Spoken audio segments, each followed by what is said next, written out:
Okay अभी कुछ time पहले मैंने एक वीडियो बनाई थी किसी के क्वेश्चन के ऊपर और उनका नाम मुझे पता नहीं चला क्योंकि उनका नाम ही नहीं लिखा।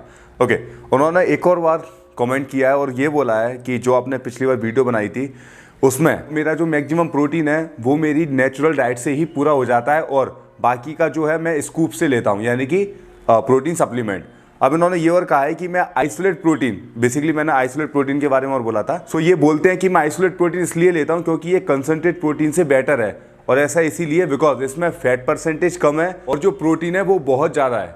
ओके सो मैं इसीलिए आइसोलेट प्रोटीन को प्रेफर करता हूँ। अब देखिए, अब मैं आपसे यहाँ पर ये कहूँ कि आप आइसोलेट प्रोटीन बेवजह ले रहे हो तो आप क्या कहोगे? आइसोलेट प्रोटीन को कुछ कंडीशंस में लेना बेस्ट है, और वो कौन सी कंडीशन है? जैसे कि आप कोई प्रिपरेशन कर रहे हो बॉडी बिल्डिंग वगैरह, उसमें आप आइसोलेट प्रोटीन ले सकते हो बिकॉज उसमें आपको एक एक कैलोरीज को देखते हुए चलना पड़ेगा। ओके, और दूसरी कंडीशन ये होती है कि आप लैक्टोज इंटॉलरेंस हो तो आप आइसोलेट को प्रेफर कीजिए, क्योंकि उसमें आपको पता है जैसे कि जो लैक्टोज नाम की शुगर होती है वो उसमें हटा दी जाती है, जिसकी वजह से आप उसे आसानी से डाइजेस्ट कर पाते हो। अब बात करें कि आपको लैक्टोज इंटॉलरेंस भी नहीं है और साथ में आप एक नॉर्मल मसल बिल्डिंग जर्नी पर चल रहे हो तो आप कंसंट्रेट प्रोटीन को ही लीजिए। अब आप कहोगे कि इसमें प्रोटीन कम है, मतलब आइसोलेट और कंसंट्रेट प्रोटीन को आप मिलाकर देखोगे तो लमसम डिफरेंस देखने के लिए मिलेगा उसके फैट में, उसके कार्ब्स में और उसके प्रोटीन में। ओके, जिसकी वजह से थोड़ी कैलोरीज में भी डिफरेंस देखने के लिए मिलता है। अब जो आपको कंसंट्रेट प्रोटीन में थोड़ा फैट का नंबर थोड़ा ज़्यादा देखने के लिए मिल रहा है, उससे आपको कोई भी प्रॉब्लम नहीं है। आप कहोगे कि इससे मेरी जो कैलोरीज बढ़ रही हैं इससे मुझे प्रॉब्लम होना चाहिए क्या? नहीं, आप उसे आसानी से डाइजेस्ट भी कर सकते हो। कैसे?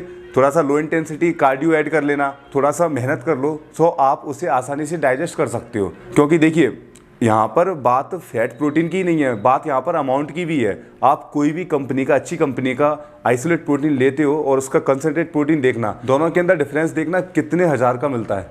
ओके, कम से कम 2-3, मैंने तो ऐसे प्रोटीन भी देखे जिनमें 4-4, 4.5 हज़ार के डिफरेंस देखने के लिए मिले हैं। सो थोड़ा हमें इसे भी देखते हुए चलना है, और साथ में आपको ये भी पता होना चाहिए आइसोलेट प्रोटीन को हम हल्की हाल आराम से डाइजेस्ट कर पाते हैं, क्योंकि वो उसकी जो चेन है बेसिकली कम रहती है, जिसकी वजह से हमारी बॉडी उसे आसानी से तोड़ पाती है। लेकिन कंसंट्रेट प्रोटीन की जो चेन्स हैं वो ज़्यादा होती हैं, सो उसे तोड़ने में भी थोड़ा मुश्किल होता है। इस वजह से क्या है, जो हमारा डाइजेशन वीक था उसे मेहनत करनी पड़ती है और वो इम्प्रूव होता चला जाता है। जैसे कि हमारा मसल है, मसल पहले क्या कमज़ोर था, अब धीरे धीरे हमने उसे तोड़ा, फुलफिल किया, मसल को स्लीप करके, रेस्ट करके, इसी तरीके से हमारा डाइजेशन भी इम्प्रूव होता है। ओके, सो एक ही फ़ायदा नहीं है कंसंट्रेट प्रोटीन का, बहुत सारे फ़ायदे हैं, और मैंने आपको बता ही दिया है कि आइसोलेट किस कंडीशन में लेना है और कंसंट्रेट किस कंडीशन में लेना है।